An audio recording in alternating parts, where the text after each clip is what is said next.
And Kashmir के area में attack हुआ जिसमें कई लोगों की जानें गई, जिसमें खबरों के मुताबिक कुछ लोग ये भी कह रहे हैं, इंटरनेशनल मीडिया के मुताबिक ये कहा जा रहा है पाकिस्तान से कोई ग्रुप है जिसने उसकी जिम्मेदारी भी एक्सेप्ट की है। पूजा कश्मीर में जो काबिज भारतीय फौज है उसकी रियासती दहशतगर्दी का सिलसिला जारी है। रियासी हमले के बाद देखिए पाकिस्तान डरा हुआ है, भारत की जवाबी कार्रवाई का डर उसे सता रहा है। कश्मीर मीडिया सर्विस के मुताबिक काबिज भारतीय फोर्सेस ने एक और कश्मीरी नौजवान को मुहासरे और नाम नेहाद सर्च ऑपरेशन की आड़ में शहीद कर। जम्मू के कठुआ से जो सामने आ रही है वहाँ आतंकियों ने हमला कर दिया है और सुरक्षा बलों ने एक आतंकवादी को मार गिराया है। के अंदर इस वक्त जी सर्च ऑपरेशन जारी है दहशतगर्दों के खिलाफ, और उनका कहना ये है भारतीय मीडिया का तीर्थयात्रियों पर हमला करने वाले आतंकी पाकिस्तानी थे। सूत्रों के हवाले से खबर है इस पाकिस्तानी जो है इस वक्त जो है एरिया के अंदर जो है मौजूद है। आतंकियों ने लगातार जो हमला किया, कई राउंड फायरिंग उसमें की, एक आतंकवादी को मार गिराया। आपको बता काबिज भारतीय फौज ने इलाके के दाखिली और खारिजी रास्ते बंद कर दिए और काबिज इंतजामिया ने इलाके में इंटरनेट, मोबाइल फोन जो सर्विसेज है उनको मुअत्तल कर दिया। तो पीओके के पूर्व पीएम फारूक हैदर का बयान आया सामने। पीओके में जवाबी हमले की आशंका जताई गई है। फारूक ने पाकिस्तान को तैयार रहने के लिए कह दिया। जम्मू एंड कश्मीर के एरिया में अटैक हुआ जिसमें कई लोगों की जानें गई, जिसमें खबरों के मुताबिक कुछ लोग ये भी कह रहे हैं, इंटरनेशनल मीडिया के मुताबिक ये कहा जा रहा है पाकिस्तान से कोई ग्रुप है जिसने उसकी जिम्मेदारी भी एक्सेप्ट की है। पाकिस्तान का दिफाई निज़ाम इस वक्त हाई अलर्ट के ऊपर है। हमारे जंगी जहाज़ों की जो परवाज़ें हैं उनके अंदर गैर मामूली एफिशिएंसी और इजाफा नज़र आ रहा है। अभी एक ही दिन पहले मियां मोहम्मद नवाज शरीफ साहब ने और शहबाज शरीफ साहब ने अपने ट्विटर पैगामात के अंदर मोदी साहब को मुबारकबाद। 2 अरब मुसलमानों की फिक्र है।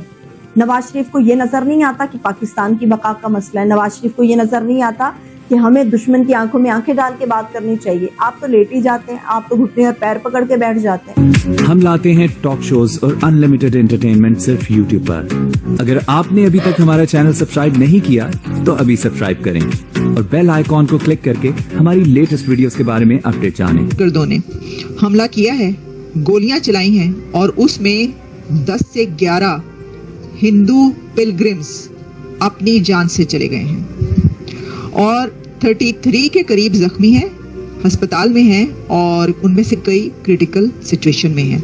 ये एक बहुत बड़ा हमला था। जिस वक्त दहशतगर्द वहां पर पहुंचे और उन्होंने बस के ऊपर गोलियां चलाई, उसके ऊपर हमला किया, तो उसके बाद बस एक खाई में जा गिरी, यानी जो नीचे जो जगह थी वहां पर जा गिरी। अच्छा, उसमें जो लोगों ने बात बताई है उसके मुताबिक उन्होंने उन लोगों को देखा है गोलियां चलाते हुए और उसके बाद जो ड्राइवर था वो बस को संभाल नहीं पाया।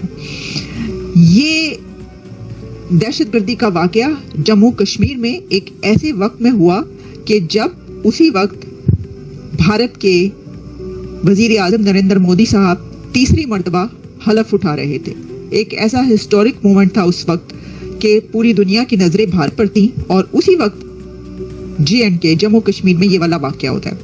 तो मैं देख रही थी कि पाकिस्तान के एक YouTube चैनल पर इंडिया के जनरल बख्शी ये इल्ज़ाम लगा रहे थे पाकिस्तान पर, ये कह रहे थे, वो एक्यूज कर रहे थे कि ये वाकया पाकिस्तान की तरफ से किया गया। उन्होंने पाकिस्तान का नाम लिया कि ये दहशतगर्दी करवाई। जब तक कश्मीर का इशू नहीं ना हल होगा तब तक कुछ भी नहीं हो सकता। वो तो होने नहीं देना। जिस दिन वो कश्मीर का हल हो गया तो रोटी पानी खत्म हो जाएगी। किसकी? इन्हीं की। ये जो सियासतदान लोग हैं, ठीक हो गया, जो कभी कहते हैं कि आगे आ जाओ, कभी कहते हैं पीछे चले जाओ। अच्छा, कश्मीर में जिस दिन वो प्राइम मिनिस्टर तीसरी दफा बने ओथ ले रहे थे उसी दिन अटैक हो गया, उन्हें तो फिर गुस्सा होगा। तो वही करते हैं, जान बुझे भी बड़े मामला आता है। इस्लाम के नाम पे आप इस्लाम का चूरन बेचते हैं। IT में वो आगे हैं बहुत से, मतलब सर्विसेज में वो पूरी दुनिया में आपको पता है जॉब मिलती है उनको, अच्छे उनको बिजनेस के मौके हमसे ज्यादा मिल रहे हैं। ठीक है। और वो उनका जो इमेज है वो हमसे बहुत बेटर है। लोग पीछे जा रहे हैं, दुनिया आगे को जा रही है। पाकिस्तान के जो माशाल्लाह इदारे हैं वो पीछे को जा रहे हैं। जो प्रधानमंत्री हैं उन्होंने ओथ लिया उसी वक्त किया है, दैट मीन सिंबॉलिक भी है। सिंबॉलिक ये है वेलकम टू द सीट। हम भी समझते हैं लैंग्वेज का, तभी जब तक वो अटैक नहीं कर दिया गया था आपके प्रधानमंत्री ने भी कॉन्ग्रेचुलेट नहीं किया था हमारे प्रधानमंत्री को कि भी मुबारकबाद। अटैक होने के बाद मुबारकबाद दी है आपके जिसने भी, जो कि नॉन शरीफ है उन्होंने। अब क्योंकि सर वो चाइना में थे, चाइना में आपको पता है कि कितनी दिक्कत है सोशल मीडिया की। मैं समझता हूँ, मैं तो वीडियोस बना सकता हूँ चाइना से, वो ट्वीट नहीं कर सकते, मैं समझता हूँ इस बात का। और एज फार एज अब होगा क्या? आप कह रही हैं कि आपकी जो किसी भी टेररिस्ट ऑर्गेनाइजेशन जो है उसका नाम लिया जा रहा है, भाई वहीं से मैसेज आया है कि हमने ही किया है।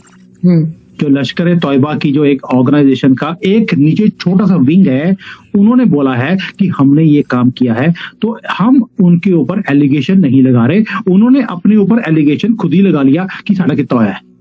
हमने भी मान लिया कि आपका किया हुआ है। अब किसने करवाया है, क्या किया है, वो हम भी समझते हैं। दैट मीन्स कहीं ना कहीं पाकिस्तान वालों को कुछ सालों के बाद, मतलब कई लोग होते हैं उनको खुजली चली रहती है, खुजली खत्म ही नहीं होती। तो ये खुजली है कि यार कोई जवाब नहीं आ रहा, कोई यहाँ से कोई लव लेटर नहीं गया, कुछ चूड़ियां नहीं भेजी हैं। अब ये चूड़ियों के टाइम है, सारी हमने दे दी, चूड़ियां पहनाने वाला काम रह गया है आपके आर्मी चीफ को। उसके लिए वो कह रहे हैं, बार बार उकसा रहे हैं मोदी जी को कि मोदी जी कुछ करो। पिछले साल से हमने 2 बार अटैक कर दिया आपके आर्मी के ऊपर, अभी हमने लोगों के ऊपर किए हैं, कोई जवाब दो। मुझे लगता है खुजली अब खत्म करने का टाइम आ गया। पिछली बार हमने 2019 में खुजली खत्म की थी, अभी तक खुजली चल रही थी, अभी थोड़ी सी खत्म हुई है, दोबारा से अब खुजली करने का टाइम आ गया है। तो चिंता मत कीजिए, इस बार मैं आपको गारंटी दे सकता हूँ, मोदी की गारंटी है, सुमी जान की गारंटी मत समझ लेना, ये मोदी की गारंटी है। और राहुल गांधी ने भी गारंटी दी थी लोगों को 1-1 लाख रुपए की, वो तो देख लिया आपने कि जो लोग गए थे वहां भी वो काले बोरे वाले गए थे सारे मांगने के लिए कि आपने बोला था हम 1 लाख रुपए देंगे, हम तो लेके जाएंगे, उनको डंडे पड़े हैं। तो वही काम हाँ, मैं तो काला पहना, लेकिन वो लेडीज को बोला था, मर्दों को नहीं बोला था, क्योंकि राहुल गांधी को लेडीज को ज्यादा शौक है, लेडीज को ही सारा खुश करने में लगा रहता है, वो पता नहीं क्यों, अभी शादी नहीं हुई उसकी। तो इसलिए जो अभी आपकी खुजली है, इसको परमानेंटली तो वैसे ठीक नहीं हो सकती, क्योंकि आपको पता है कि ये शुरू से ही खुजली रही है, लेकिन इसको अब ठीक किया जाएगा किसी न किसी जवाब से। और जवाब मैं चाहता हूँ इस बार कि जवाब, अब आप कुछ ना कुछ हरकत करते हैं, हमारी तरफ से जवाब जाता है, एक ही बार में फुल एंड फाइनल करके स्यापा मुकाओ। मैं तो मोदी जी को बार बार कह रहा हूँ, नहीं सर, ऐसी बात नहीं है। देखें, ये अटैक जो हुआ है उसका जरूर एक ग्रुप ने रिस्पॉन्सिबिलिटी ली है, लेकिन उसको आप ये नहीं कह सकते कि पाकिस्तान स्टेट की तरफ से हुआ है। ये कई लोग ऐसे हैं, कई ग्रुप्स ऐसे हैं जो बिल्कुल पाकिस्तान ने पहले बनाए, सपोर्ट किए, सब कुछ किया, अब इनके काबू में नहीं आ रहे हैं, और वो लोग नहीं चाहते कि हिंदुस्तान पाकिस्तान में बातचीत हो या डायलॉग हो। और जहां तक मुबारकबादी की बात है, तो वो तो जाहिर है कि शहबाज शरीफ साहब चाइना में थे तो वो नहीं दे पाए, और बाद में उन्होंने दे दी, चले वो एक अलग चीज है। लेकिन सर, अगर गवर्नमेंट की बात करें, हम आपके यहाँ जो नई गवर्नमेंट बनी है मोदी जी की, ऑलमोस्ट वही टीम है पूरी, क्या उम्मीद लगाते हैं आप? वैसे तो इतने फास्ट तरीके से, आज मैंने देखा डॉक्टर जयशंकर की ने अपनी एक फोटो लगाई थी सोशल मीडिया पे कि वो काम भी स्टार्ट कर चुके हैं। क्या उम्मीद लग रही है आपको कि इस बार ये सरकार कैसे चलेगी? क्योंकि बहुत से लोग, भारत के ही बहुत से लोग, पाकिस्तान के नहीं, भारत के बहुत से लोग कह रहे हैं कि सरकार काफी कमजोर है। अच्छा, कमजोरी मुझे कहाँ से दिखी है आपको? मुझे तो समझ नहीं आया। आते ही उन्होंने हजारों करोड़ रुपए तो बांट दिए किसानों को। पहला काम ये किया कि भाई सारे दो पैसे लो। ये कमजोरी में, अगर कमजोरी में हजारों करोड़ रुपए कमाए भेजे जाते हैं तो भाई ये ऐसी कमजोर गवर्नमेंट ही अच्छी है। दूसरी बात, और as far as Jaishankar ji is concerned, काम रुका ही नहीं। इलेक्शन के टाइम पर भी वो काम करते रहे, क्योंकि उन्होंने कोई ये तो है नहीं कि कैंपेनिंग करनी थी, he was still doing his work. और ये काम कभी भी रुकता नहीं होता गवर्नमेंट्स का, क्योंकि इन्हें पता था कि हमने वापस आना ही है। वो स्ट्रांग आए, वीक आए या पूरे नंबर्स लेकर आए, ये उनके ऊपर है। बट काम चलता रहा और ये चलता भी रहेगा। और मोदी जी ने तो इलेक्शंस के दौरान भी कह दिया था कि पहले 100 दिनों में इतना ज्यादा काम मैं करने वाला हूं कि अभी तक तो जो 10 सालों में आपने देखा है वो ट्रेलर था, पहले 100 दिनों में मैं उससे ज्यादा काम करके दिखाऊंगा। तो आपको ये वीडियो कैसा लगा कमेंट बॉक्स में जरूर लिखिए। इस वीडियो को लाइक कीजिए, शेयर कीजिए, सब्सक्राइब करना ना भूलिए आपके चैनल EFCZ को। तो मिलते हैं अगली वीडियो में। जय हिंद।